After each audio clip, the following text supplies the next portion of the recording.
Beauty and the Beast. We all know that story, don't we? Well, at the beginning of that story, Belle, the woman, views the beast as nothing but a terrible monster. And he views her as a very difficult person. And then time goes by and they realize, wait a minute, with a shift in perspective, we can change how we see things, how we see people, how we see life. There's also a story I'm sure many of you are familiar with, is Beowulf. It's a classic tale of heroism. And he was able to conquer the manifestations of evil represented by those grand, vicious monsters. Those keep popping up, don't they? As a result, Beowulf and his people were viewed as great defenders of the land.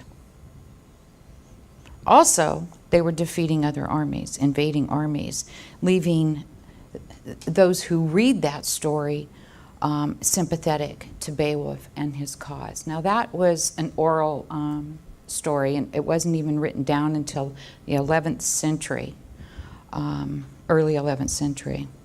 And then interestingly enough, in the 1970s, there was another story written called The Mists of Avalon.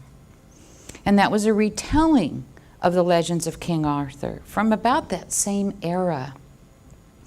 And it had you really sympathizing with King Arthur and his knights of the Round Table. And they were fighting the Saxons, who were the very same people that were the heroes in Beowulf. So those who were glorified in that first story are the enemy in the latter story. Isn't that interesting? There are always two sides to every story. I like to say there are three. There's your version, there's my version, then there's the truth. Have you found that to be true? So those two stories are written so that reader sympathizes with their point, the author's point of view. And you do sympathize with them as you read those stories. And it's amazing when you begin to realize that those same cast of characters, they are the same cast of characters, simply from a different perspective. Just that shift. Now, how often does that show up in real life? Isn't that what wars are about? People look at one side of the story, sympathize with one group of people, and then it's about realizing that that other group of people may just also have their own point of view.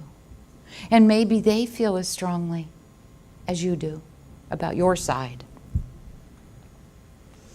Same holds true for our soul and our ego. They each have their own point of view. They're two aspects of who we are. This spiritual journey that we're on is about taking us from our head to our heart, from thinking to feeling, bringing those two things into balance so we can open up ourselves to a new and maybe different perspective, so we can see the bigger picture. And that's an important shift for us, because our mind alone cannot and will not take us where our heart wants to go. It can't. And where our heart wants to go has everything to do with reconnecting with our inner essence, our God selves, our higher selves. And we connect to that inner essence by letting go of who we think we are. All those stories we tell ourselves, or we allow other people to tell us. It's about, we need to shed ourselves of the past. Allow God's Spirit, our higher selves, to take the lead in our lives. Because as we do that, we surrender to that power and that presence, to trust and to know that all is in divine order. We just want to open up to that power and that presence. So that means moving out of our own human drama. Anybody here have drama? Okay, yeah, well, I already know you do. Because we're human beings, right? And we do drama. So we move out of that human drama so we can connect with our higher self, that divine that resides within.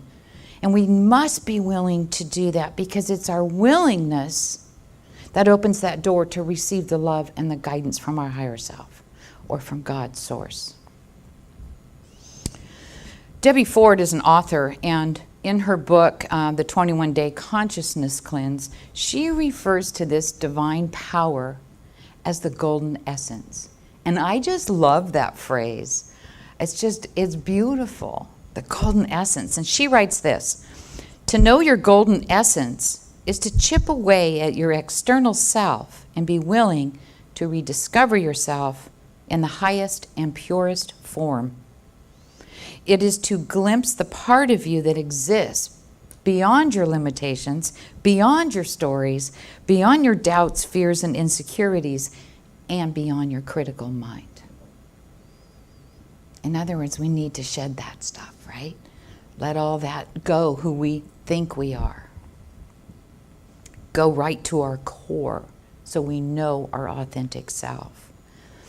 Our ego's job, and it's not a bad job, our ego's job is to create that outer shell so we can know ourselves as that unique individual expression of the God source, which means our ego is necessary. We're not trying to get rid of it. All we want to do is kind of keep it in check, right? Makes more sense.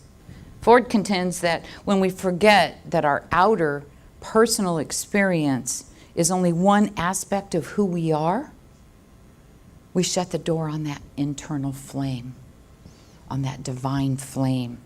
And as we become more and more aware of our golden essence, we become more connected, more in the flow with the divine, with life, with our higher selves. We then naturally begin bringing to our conscious awareness that love, that compassion for ourselves, for others, and when we do that, we're creating an impact on the world and all of those around us by openly and spontaneously honoring the oneness of all of creation. The more love and the more light that we let in, the more deeply we feel that connection with that divine power and that divine presence, and with one another. To truly live in the world, we need our ego. We need it to go out, to gather the experience, to gather the wisdom, so we can fulfill our soul's calling, so we can do what it is we're here to do. And when we do that, we gather the strength and the courage to go beyond what we perceive are our limitations. We listen to the voice of our soul. And that way we can feel our deepest desires, our purpose while we're here on this planet. And what I know is this. I believe this to be true. How's that? Our deepest desire as human beings is to reconnect and keep connected with our source, with our oneness. To reunite with that power and that presence that created us. We move into that oneness with conscious participation. And what does that mean? That means paying attention to that still small voice, honoring and appreciating all that we have, all that we are, all that we share with all of humanity. And so to claim our inner light, to return to our authentic state, does require giving up who we think we are. It also requires giving up sometimes what we believe, what we expect. And that way we can discover the spirit within that is indefinable and unlimited possibilities. Life is ever evolving, and the ability to stay present to and to accept that evolving nature of life is a very powerful skill. And it's one that takes patience, it's one that takes practice. And however, once you're on this path though, once you're on this spiritual path, this journey, and you're really aware of it, You come to terms with the fact that life is not about finding yourself. Life is about creating yourself. Opening up, waking up to who you truly are, and sharing that with the world. So, for us to remain steadfast on this path, we want to keep that internal flame lit. We want it to burn brightly. We want it to shine each and every day that we possibly can. So set aside time every day for that self-reflection, for that refueling. Like I was talking about the spiral earlier, right? Go to your center. Connect with your source. Get yourself all filled up with that beauty, love, joy, compassion, so you're able to go out and to share it. It's an opportunity to check in, to cleanse those inner thoughts that maybe no longer are serving you, or those feelings and those beliefs that maybe you've been hanging on to just because they were there. As you go in and do this, you find yourself opening up to change your perspective when it's called for. As you return frequently to that inner place, that inner sanctuary, you'll find yourself being more clear, more focused, and more ready to face your day, if you will. And we all have that internal flame. It is the spark of the divine. It is expressing divinity. We're right back to the beginning, right? And that spark needs to be nurtured. It needs to be cared for. Otherwise, it dims. And we don't want that. The ancient Vedic text describes this flame as fire in the belly. Isn't that great?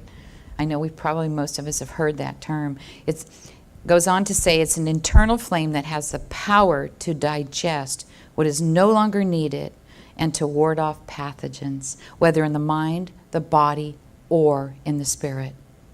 This internal flame guards and protects your essence as it illumines the path back to your higher self. I love that. I thought that was really beautiful. So choices and decisions that we make will either add to that power, that force, making it stronger, igniting and feeding that flame, or it can diminish it. Guess what? Choice is always ours, isn't it? Always up to us. We can dampen our internal flame, and when we do that, it reduces our vitality. It truly does. When your flame is burning so brightly, you're aligned with your soul's higher purpose. You feel strong, you feel powerful, you feel confident. You have the strength and the courage to ask for what you need, and you're more apt to listen to that wisdom that is arising from within. That still small voice, because it fills your mind with the inspiration to manifest that which you desire. Literally, it energizes your body physically. On the other hand, when your flame is low, we fall into that fear, into that worry, into that doubt. We become vulnerable to repeating old behaviors from the past. We imprison ourselves with those ideas of limitation. We know our flame is low when we begin to yearn for things outside of ourselves to make us happy, to fulfill us. Because everything we need, we already have within. You are the keeper of your soul. You get to be in charge. It is your job, and only your job, to do whatever is in your best and your highest to keep that flame going and lit and bright.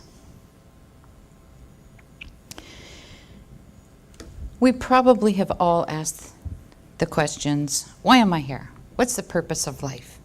And what am I supposed to believe in? Well, it can be very, very confusing with so much information available to us, right? And so many people telling us what's right, what the right way to think is, what the right way to believe is. And here is the very simple truth, and it's true for all of us. Your answers are within you. You are the direct link to creation because you are of creation. Material things, books, religions, they're secondary because they are man-made. They're beautiful things. They can strike that something within you, that flame within you, and make you want to maybe read up on something or try something new. And those are all great things. However, it's through personal journey that your answers are found. It opens your mind. We each walk the path as teacher and a student. Not to impose on our lives on other people. It's about flowing with that universal process. It's about sharing and giving, that reciprocity. We are not meant to survive on a day-to-day basis. We're meant to thrive, we're meant to create and attain the fulfillment of our soul's desire. That's what we're here for. Not to be unhappy and sad and wonder, am I doing this right? Go within and find the answer to those questions. We want to follow our own heart, and that's the best way to make your journey a successful one, is listen within. Learn to see beyond how life appears. Be willing to overcome challenges. Sometimes getting through those challenges is as easy as changing your perspective, simply changing the way that you're seeing a particular situation. I love what Wayne Dyer said. When you change the way you look at things, the things you look at change. And boy, is that the truth. So enjoy this incredible journey. It's what we learn about ourselves and how we move through our journey that's important. The thoughts, the beliefs, actions, material things we possess, those are great. They're only a part of our journey. They are not who we are. Different people have different philosophies, and thank God, right? It'd be awfully boring if we were all the same. You may agree or disagree with each other. You may have different religions or different political agendas. You may have triumphs or failures. You might be happy or sad. These feelings may seem to be your entire life as you move through challenges. And the truth is, they're nothing more than those temporary tools to help you move forward on this beautiful journey. Life is our teacher, and it's up to each one of us individually to walk our own path and to learn what life has to teach us.